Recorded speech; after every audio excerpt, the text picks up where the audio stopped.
So, a new source of bugs. Jokes aside, welcome back everyone. Yep, that is right.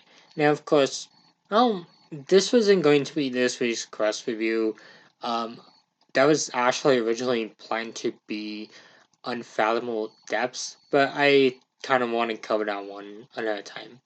The good news, though, is that I only have 21 of these left, which, it's kind of sad, but also kind of good.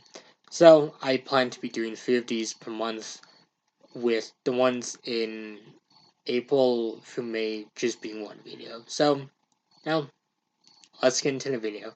So New Source of Stalhrim is a quest exclusive to the Dragonborn DLC in the game. Now after cleansing the stones and kind of figuring out what's happening in the Temple Merak, the Skull Blacksmith now he's gone missing, and one of the other Skull asks you to find him. Now, pretty much still the art is that this guy got kidnapped by the Thalmor as they're trying to find out how to make Stalhrim.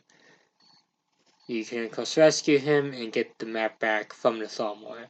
Now, of course, you can either just kind of convince them to give back the map, or you could take it by force. Usually taking by force is actually kind of a better option. Not to mention, they have elven armor, which sells pretty well in the game, so yeah. And of course, you can of course go back to him, return the map, and then boom, you get the ability to make Stalhrim.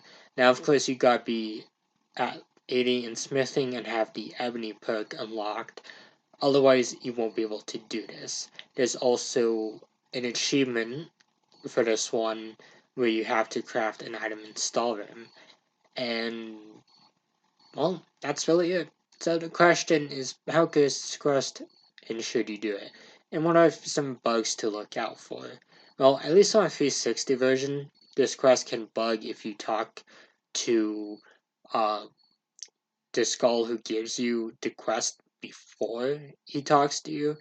I did this once and I was not able to get this quest, and I didn't realize this until after I looked it up, which kind of sucked. As for how interesting it is, eh, it's okay. This quest isn't really anything special, it's just something to get done just to get Stalhrim, and that's really it. It is kinda interesting, but the Dragonborn DLC has more interesting quests. I suggest doing it just for the achievement and just to do it if you haven't already, but that's all I really have to say about this one. So of course I will be back next time with something else. So have a good night everyone, and see you all next time.